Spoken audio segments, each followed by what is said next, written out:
é um texto mais voltado diretamente para o sentido consolador, né, da religião. E isso, gente, querendo ou não, a gente pode considerar como um aspecto também de revelação. Porque, veja, nós tivemos no conceito religioso, né, no contexto religioso, nós tivemos Moisés, com a primeira revelação. Nós tivemos todo um trabalho que foi desenvolvido ali, então, com o povo judeu, né, principalmente, mas sabemos que essa lei de Moisés, embora ela tenha vindo para aquele povo naquele momento, ela já era planejado assim dela se perpetuar, né, para toda, não a eternidade, mas para toda a população, né, vamos dizer, do nosso planeta, mas também são ensinamentos morais que podem ser utilizados por qualquer espírito. Então a perspectiva era essa, né, trazer a questão do Deus único, trazer um Deus que era justo, né, ao invés de um Deus vingativo. Só que mesmo assim, com o avanço da religião, né, do caso da lei de Moisés, ainda não foi suficiente. Quer dizer, não atendeu às expectativas de evolução que nós precisamos. Então, foi necessário, né, vir Jesus. Já estava no planejamento divino a vinda de Jesus. Mas será que estava assim no planejamento divino que fosse algo tão conturbado, né? Por quê? Jesus ele veio para trazer verdades para nós a respeito do Deus verdadeiro. Nós falamos isso, né? Alguns itens, né? Anteriores a esse, algumas semanas atrás. Então, já era esperado de Jesus vir, já estava no planejamento divino, só que mesmo a humanidade, entre aspas, né, estando preparada, porque já conhecia a lei de Moisés, veio o Cristo, e pelo menos para aqueles, né, que tiveram o, o contato direto ali, que estiveram junto com Jesus, territorialmente falando, foram muito poucos os que apresentaram alguma melhora, né, depois do encontro com Cristo. A maioria da humanidade, na época, fez o contrário, né? Não entendeu a mensagem do Cristo, e fica claro para nós quando a sociedade lá, né, escolhe Barrabás e manda matar Jesus como se fosse um criminoso. Isso acaba que vai encaixar também no nosso estudo do Gênesis, né? Porque nós estamos falando de dualidade, né? De escolha, mas na hora do Gênesis a gente volta nisso. Voltando ao raciocínio, então, que ficou um pouco extenso. Moisés veio, preparou o povo, trouxe, né? Cumpriu sua missão. Veio Jesus, o povo ainda não entendeu a missão. Jesus foi crucificado. Depois de Jesus morto, né? Jesus assassinado. Essa lei de amor, esse evangelho que ele trouxe, ainda não fez sentido para a maioria de nós. Entendemos errado, né? Entendemos de forma equivocada, principalmente porque estávamos trazendo essas verdades como sendo verdades divinas, mas na verdade trazendo uma abordagem nossa, quer dizer, para suprir as nossas necessidades, para suprir os nossos interesses. Então, mesmo depois do Evangelho de Jesus, ainda ficamos perdidos em termos de evolução. o que que essas revelações, a primeira e a segunda revelação, poderia ter me ajudado para evoluir? Por que que eu não evolui? Então, o nosso item de hoje, quando eu digo que em momento nenhum ele trouxe, né, a palavra revelação ou um conceito direto de revelação, mas ele traz algo análogo, algo que se equivale. Nós temos duas formas bem conhecidas de chamar o Espiritismo. A primeira, gente, nós falamos que o Espiritismo é a terceira revelação. Qual que é a segunda maneira, bem comum, que nós temos de tratar o Espiritismo?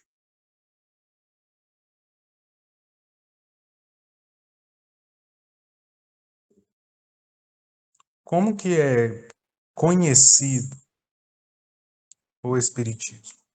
Como consolador? O Consolador, né? O Consolador, o que mais? Prometido, né? É isso? O Consolador prometido por Jesus. Então, o item traz para nós essa palavrinha, o Consolador. Essa é uma palavra-chave para nós conseguirmos, então, entender, né, o que que esse item traz de revelação. Vejam, teve a primeira revelação, teve a segunda revelação, o Cristo, que não adiantou muito em termos de evolução, no sentido de que nós não aproveitamos essa oportunidade. Então nós precisávamos, né, de algo que fosse mais claro. E por que que esse algo tinha que ser mais claro? Meio que para desenhar para nós o caminho, para mostrar para a gente o que que acontece, né, se eu agir dessa forma ou se eu agir de outra forma. E é isso que o Espiritismo faz. Então, por que que o Espiritismo é o consolador prometido? Porque ele esclarece. E esclarecer é nada mais, nada menos do que revelar. A revelação não é algo, né? A gente sempre comenta isso. A revelação não é algo que já existia e que a gente não tinha conhecimento. A revelação, né, ela precisa ser verdadeira e precisa ser algo que estava encoberto, né, que a gente não conhecia, mas que sempre esteve lá. Então, tira esse véu, revela. O que é que o Espiritismo faz, então, para nós, que nos deixa muito preparados, né, para as coisas da vida? Ele nos explica tudo. Nos explica esse Evangelho de Jesus. Nos dá suporte, ferramenta, conhecimento, né? Ou seja, nos dá essa chave para abrir o Evangelho de Jesus, que é a porta, e entendê-lo de forma melhor. Gosto muito do exemplo do administrador infiel.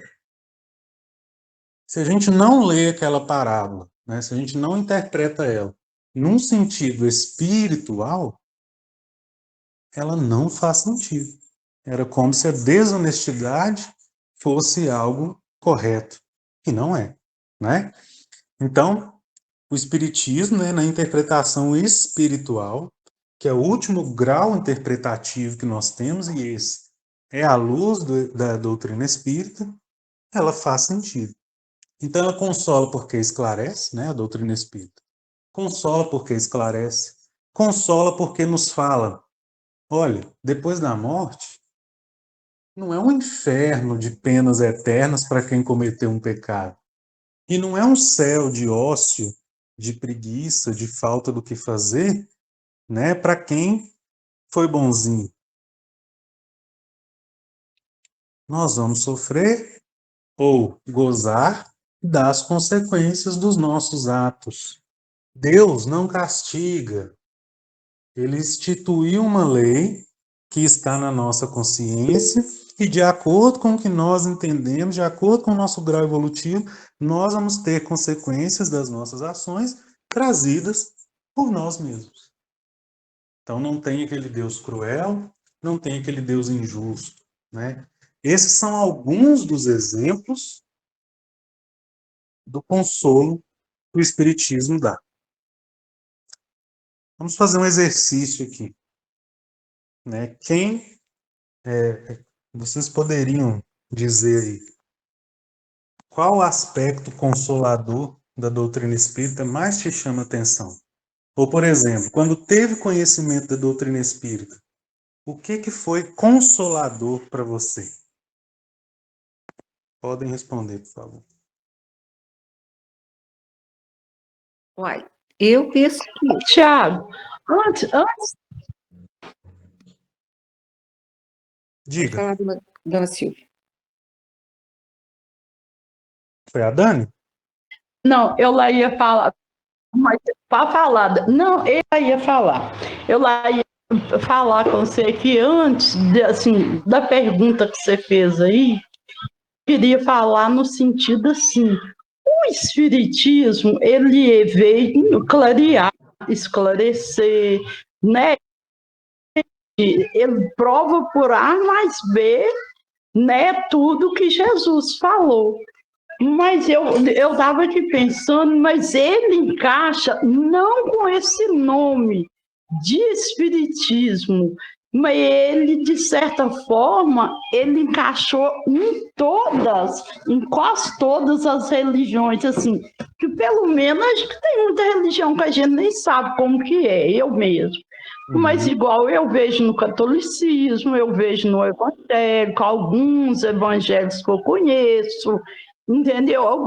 Mesmo no candomblé, na umbanda e tudo, ele, de certa forma, ele esclarece sem usar esse nome de espiritismo. Era isso que eu ia comentar. Verdade. Eu conheço também algumas pessoas candomblé, da Umbanda, né, que são dessas religiões e, por exemplo, elas têm lá o Livro dos Espíritos, principalmente por causa da Livro dos Espíritos e Livro dos Médiuns, né? Por causa da questão da mediunidade, das comunicações, principalmente, porque o Espiritismo esclarece, né? Traz esse conhecimento e deixa muito mais claro o que está acontecendo ali. Então, meio que aplica uma fé raciocinada, né?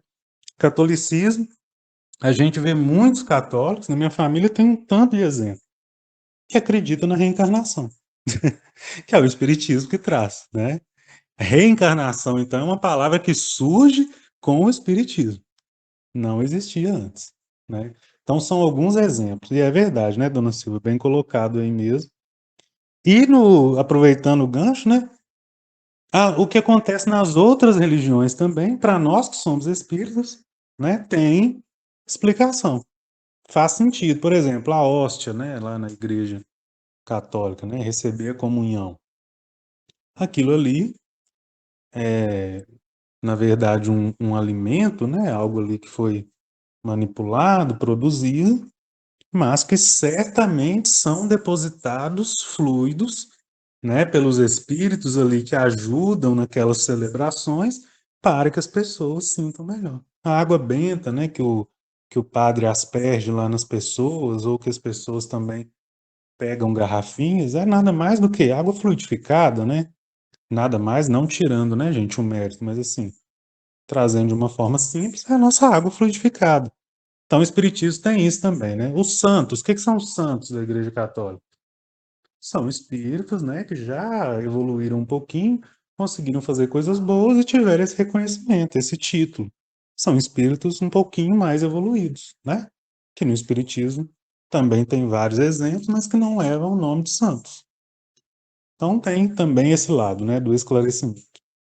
Mas voltando aqui para o aspecto consolador, a Eliana ia falar. O que mais te consola, né? O que a doutrina espírita trouxe que mais te consolou, Eliana? Olha, Tiago, eu vejo a doutrina espírita da seguinte maneira: ela é consoladora mesmo, porque ela não condena as nossas faltas, ela esclarece, né, como você bem disse aí, esclarece para a gente possa buscar outro caminho para evoluir. Então, sempre as pessoas falam que muitos vão na casa espírita pelo amor ou pela dor, né? Não foi no meu caso, eu fui simplesmente porque eu queria alguma coisa diferente da Igreja Católica que não me satisfazia. E eu vejo que a doutrina espírita, ela dá a gente a oportunidade da gente entender os nossos erros e corrigir, buscar fazer diferente, né? Porque o Evangelho está aí para isso, para nos mostrar que o caminho que às vezes a gente faz não é o certo, né? É Uhum. difícil, porque seguir os passos de Jesus, não é? Realmente é bem complicado, mas é uma esperança para nós, saber que não é, que nós não somos condenados, né? Porque é cada um segundo suas obras. Se a gente quiser tentar fazer o melhor, a gente pode conseguir a melhor também, né? Porque se somos fadados à perfeição, vamos todos atingir, né, essa perfeição. Mas pode ser com menos sofrimento, já que a gente tem o esclarecimento aí do espiritismo, a gente pode sofrer menos, né? Porque eu vejo que, às vezes, mesmo dentro da família, a gente vê umas coisas assim, as pessoas sofrendo tanto porque fizeram escolhas que não deveriam e não tem força para mudar e sair daquele tipo de sofrimento, né? Porque se pode mudar de acordo com as suas escolhas e não consegue, não tem força, é difícil, é bem complicado, né? Mas para mim a doutrina é assim, é consoladora mesmo, porque ela consola a gente das nossas faltas, nos dá esperança para a gente mudar, sabe? Saber que a gente pode conseguir, né? Dependendo das nossas obras. É isso. Bacana. Voltando aí mais então para um aspecto de esperança, né, Eliana? Ah, sim, eu acho que é uma esperança para a gente. A gente ter um pouco do esclarecimento, né? Já faz a gente buscar o melhor. Porque eu Uhum. penso que as pessoas que eram completamente ignorantes aí num passado que não é tão remoto assim, elas ignorantes, elas não buscavam ser diferente. Porque não tinha nada de esclarecimento, né? À medida que a Minha gente vai tendo um pouco perspectiva, de né? esclarecimento, a gente vai querendo melhorar mais ainda, né? Buscar o caminho diverso do que a gente fez. Isso aí. Alguém mais, gente?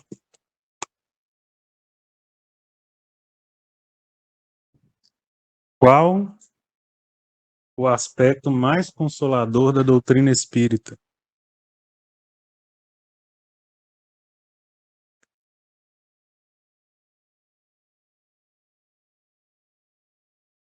Ó, vou falar para vocês. O que mais me consolou na doutrina espírita foi a definição de Deus, né? Eu tinha uma certa dificuldade de entender Deus como as outras religiões traziam. E quando eu vejo, né, primeira questão do Livro dos Espíritos e o primeiro capítulo ali, trazendo para nós esse conceito de Deus de forma tão clara, de forma tão universal, de forma tão lógica, aí tudo para mim fez sentido. Então foi o aspecto mais consolador para mim na doutrina espírita, o conceito de Deus. Quem mais?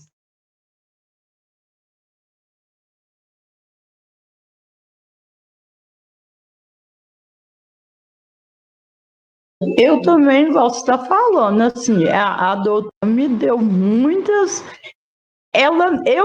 Assim, sabe, quando parece que você já tem essa resposta, a doutrina só veio confirmar as minhas respostas, porque eu sempre participei de algo na igreja, eu nunca fui assim, de não ir em lugar nenhum, não, entendeu? Eu já fui em Umbanda, em missionário e tudo. Eu sempre falava, e eu gosto muito da fala deles, não discordo da fala deles, só que muitas vezes tinha algo que ficava sem eu entender, não sei se eles não sabiam me explicar ou se eu não conseguia entender. E dentro da doutrina, eu consegui, não foi me entender, entendeu? Eu conseguia entender o que acontecia comigo, que fora da doutrina espírita eu ficava confusa.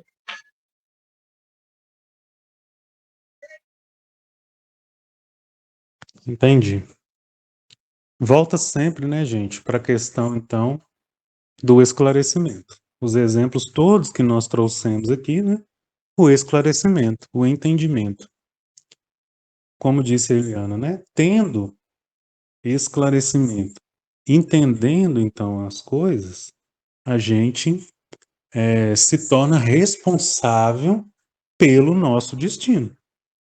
Então, a gente consegue, né, tomar as rédeas da nossa vida e agir de uma forma ou de outra dentro daquilo que nós temos na consciência, né, que é a lei de Deus. Só para finalizar, então, a discussão sobre o item, né, ele termina ali falando para nós sobre, né, Kardec trazendo, né, que é quase que um desafio, né, porque ele vem ali num contexto falando das outras religiões também que questionam, né, o espiritismo, que não que questionam, né, questionar não é o problema, mas inferir coisas sem ter o conhecimento, porque é isso que muitas vezes as pessoas fazem. Não entende nada de espiritismo, simplesmente não acredita, e porque ela não acredita, ela infere que não existe, né, que é coisa do diabo e não sei o que mais.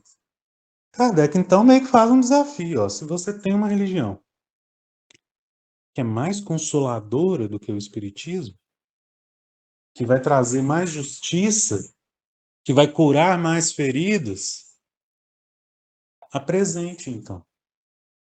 Né? É o final que ele fala. Veja, então, que Allan Kardec, com essas palavras, né, ele lança ali, entre aspas, um desafio, porque tem certeza que o espiritismo é a religião mais consoladora. E se Jesus, o espírito mais evoluído da Terra, fala que vai enviar para nós o Consolador prometido, e se a doutrina espírita é este Consolador prometido, então é verdade, né? Por isso que Kardec lança esse desafio. Então é verdade porque vem de Jesus que viria um Consolador prometido através do Espírito de verdade, né? E o Espírito de verdade, então, é o grande coordenador, né, da tarefa espírita, né, aqui na Terra.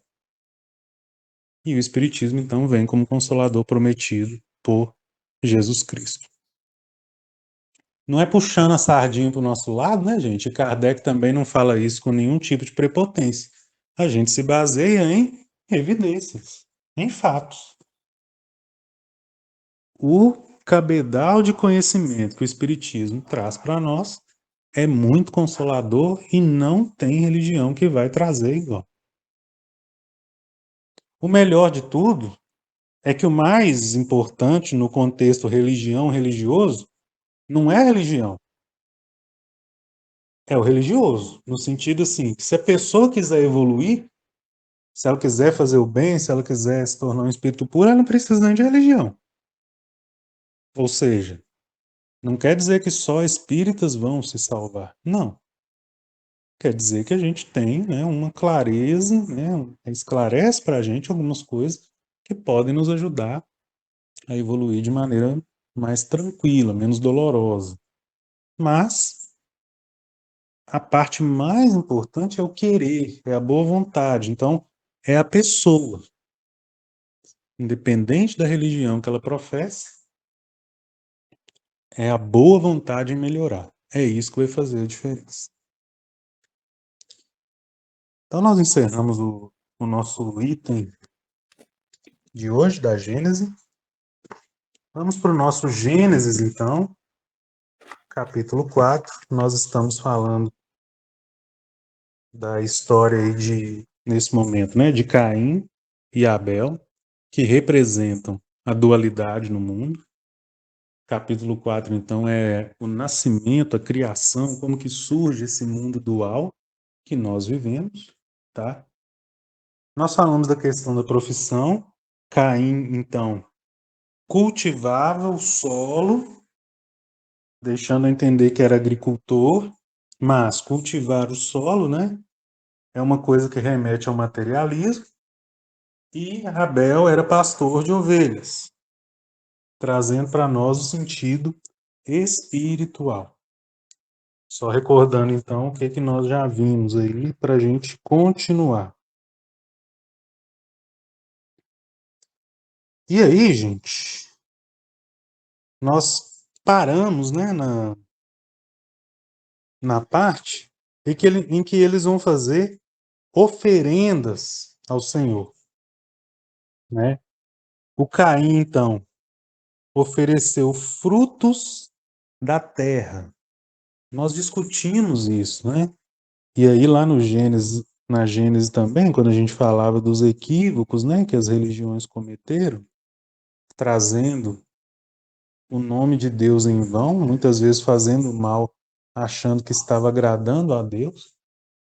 Nós discutimos também que o mal é quando nós colocamos o materialismo, né, em preferência ao espiritual. Então, quando eu prefiro o aspecto material em relação ao aspecto espiritual, eu estou cometendo um equívoco, estou cometendo um mal, né?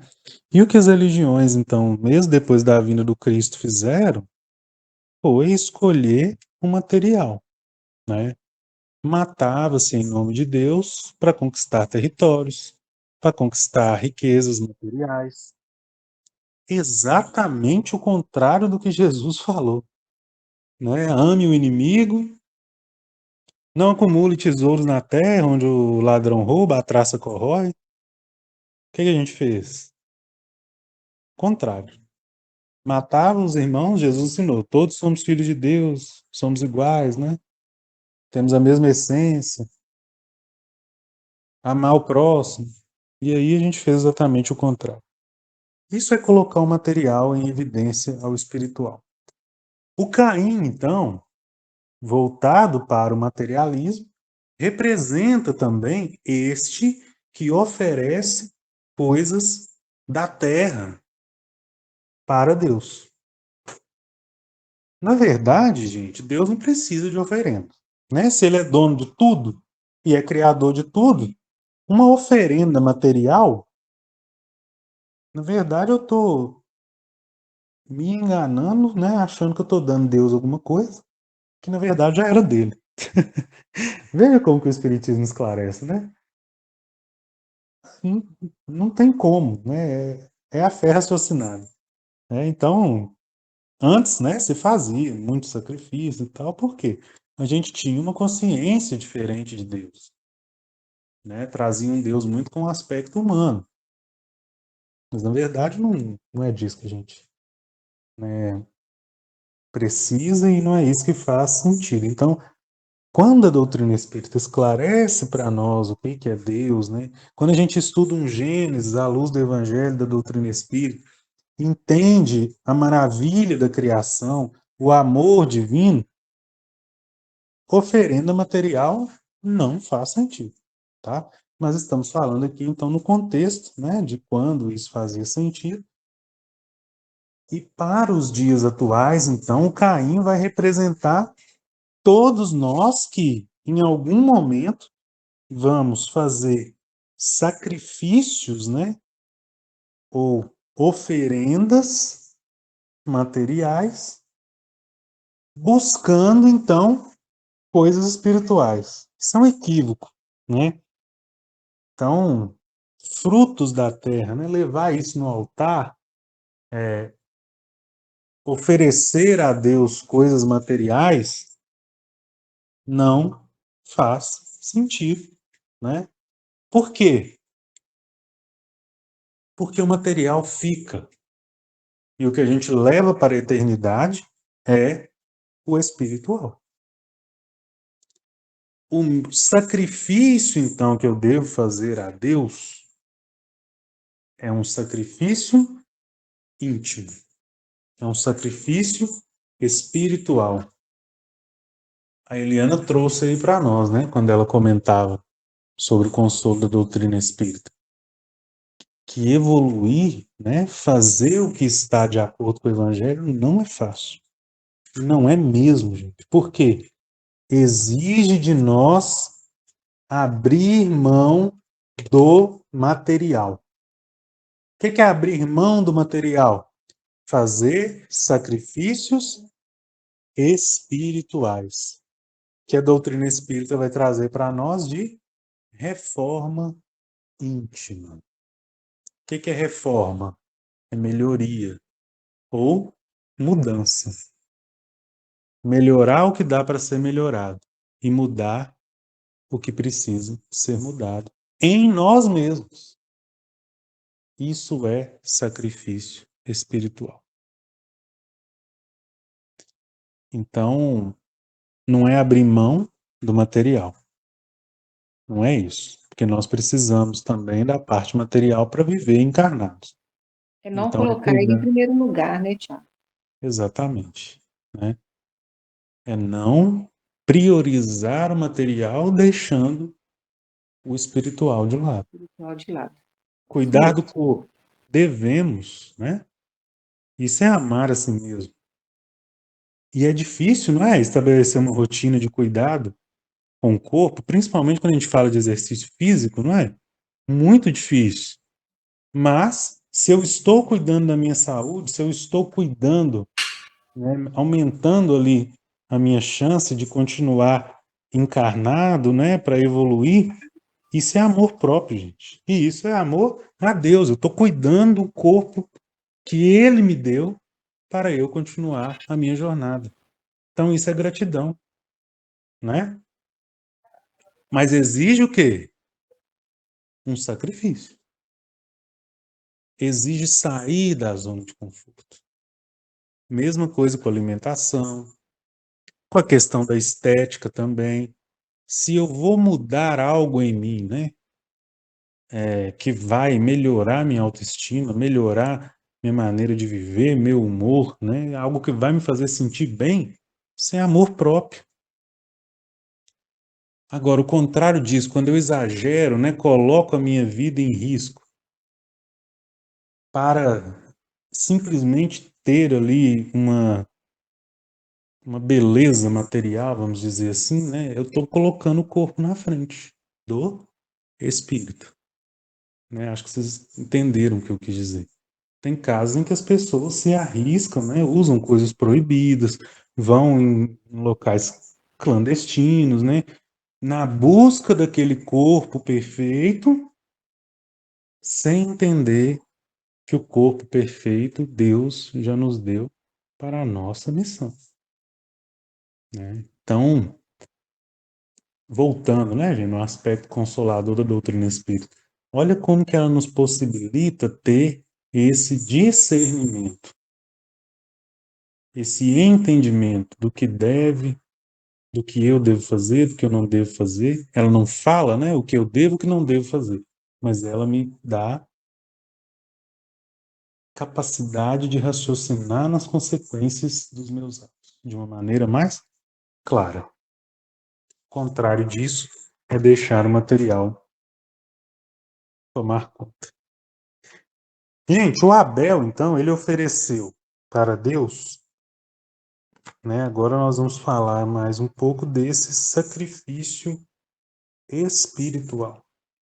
Alguém pesquisou o porquê dos carneirinhos primogênitos e da gordura que foi ofertada? Eu pesquisei. Você pode falar para nós, Helena? Peraí, deixa eu achar aqui.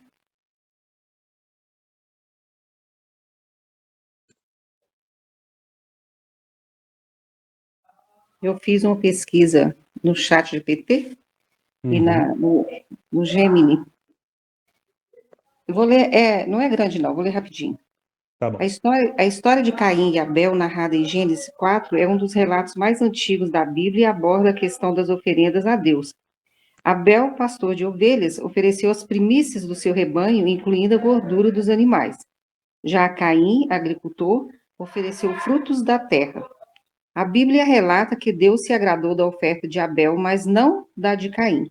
Essa diferença de aceitação gerou ciúme em Caim, que culminou no assassinato de seu irmão. A interpretação desse episódio é complexa e gera debates teológicos há séculos. Algumas interpretações sugerem que a oferta de Abel foi aceita por ser um sacrifício de sangue, considerado mais valioso. Outras enfatizam a importância da atitude do ofertante, com Abel oferecendo o melhor de seus bens, e Caim apenas uma parte de sua colheita, independentemente da interpretação. Independentemente da interpretação, a história de Caim e Abel serve como um lembrete da importância da fé, da generosidade e da obediência a Deus. Eu fiz essa daqui, mas a outra fala mais especificamente dos cordeirinhos, quer ver? Na Bíblia, o termo primeiros cordeirinhos refere-se frequentemente ao conceito de oferecer os melhores e mais jovens animais como sacrifícios a Deus. Essa prática era comum entre os hebreus e estava ligada à ideia de dar o que há de melhor em agradecimento ou em busca de favor divino. Os cordeirinhos, sendo os mais puros e valiosos, simbolizavam oferta de qualidade. A gordura animal também tem um significado importante nas Escrituras. Muitas vezes a gordura era considerada a parte mais rica e saborosa do sacrifício. Em Levítico, por exemplo, há várias instruções sobre como os sacrifícios devem ser oferecidos e a gordura é frequentemente mencionada como algo que deve ser queimado no altar, representando a oferta a Deus. A gordura era vista como uma dádiva especial, pois era a parte mais apreciada da carne e sua queima simbolizava a doação total e o prazer de Deus. Esses termos Legal. refletem a pureza, a importância da pureza, da oferta de qualidade e da devoção nas práticas religiosas do povo hebreu. É isso, muito grande até. Mas bom demais. Gente, o Gênesis, então, né, ele foi escrito por Moisés. Essa parte aí, né, do Levítico, que é o livro das leis, né, ele tem lá, então, Eliana trouxe aí para nós, a parte relacionada com os sacrifícios. E, de fato, né, a gordura era considerada, então, essa parte nobre. Então, vamos juntar, nesses minutinhos que faltam aí, as questões, né, que levam a esse sacrifício de Abel, então, ser valioso.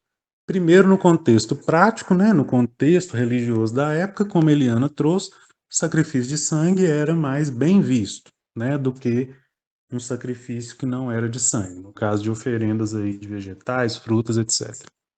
Então, para o povo lá na época, para o contexto religioso, já era mais importante. Para nós, mais importante ainda, significado espiritual, né? Os primeiros, então, vejam que quando Adão e Eva têm o Caim como primogênito, mostra a importância do mal para eles. Enaltece o Caim, o mal veio primeiro. Quando chega o Abel, nem fazem festa. E aqui, né, o Abel, ele trouxe os primogênitos, né, das ovelhas, os cordeirinhos, os primogênitos. Então tem toda a nobreza envolvida, tem a pureza e tem a questão da importância, colocando Deus em primeiro lugar. Isso é o aspecto espiritual, religioso, né, através de uma simbologia de um sacrifício, mas trazendo aquilo que para o povo na época era o mais valioso, colocando então em primeiro lugar. Primeira coisa, colocando Deus em primeiro lugar, ou colocando o sacrifício a Deus, ou esse sacrifício espiritual, como algo importante. E a questão da gordura, né, trazendo essa nobreza, essa importância. E a gordura, gente, ela ela entra, né? Ela em contato com o fogo, ela entra em combustão muito, muito fácil, né? Dá uma chama bem vívida ali. Fogo representa transformação, né? E a gordura, se a gente for analisar, né? Ela está nas entranhas do nosso corpo. Então é uma parte importante também na reserva de energia.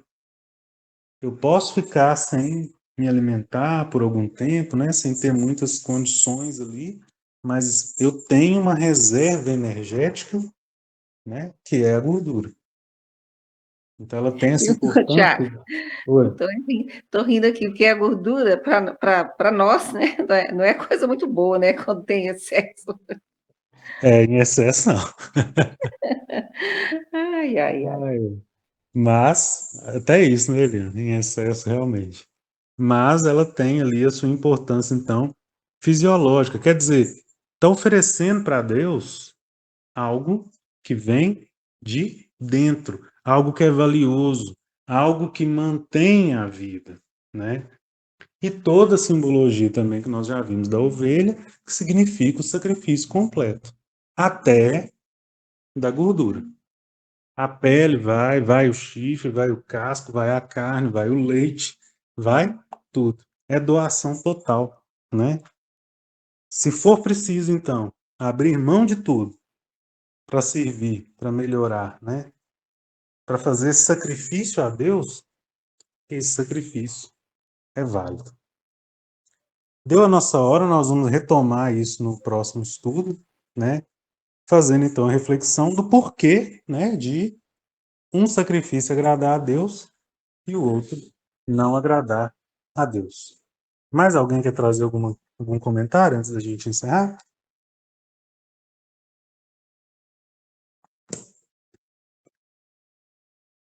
Vou finalizar com a nossa prece, então.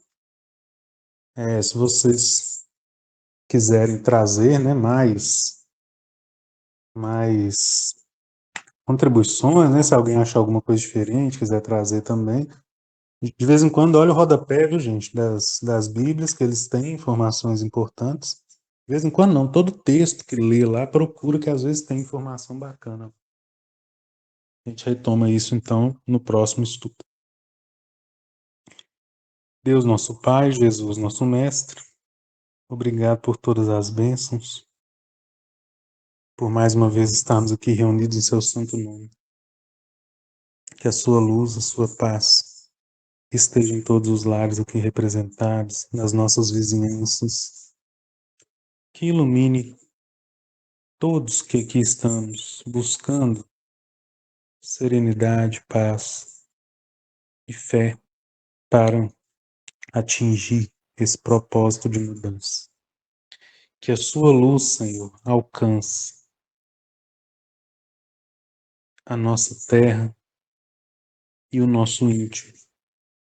E que nós possamos, banhados por essa energia revigorante, dar mais um passo rumo à nossa evolução. Sê conosco hoje e sempre, que assim seja. Boa Assim noite, seja. pessoal. Até Boa semana noite a que vem. todos. E muito obrigado. Obrigada a você. Boa noite, obrigada. Boa noite, com Deus.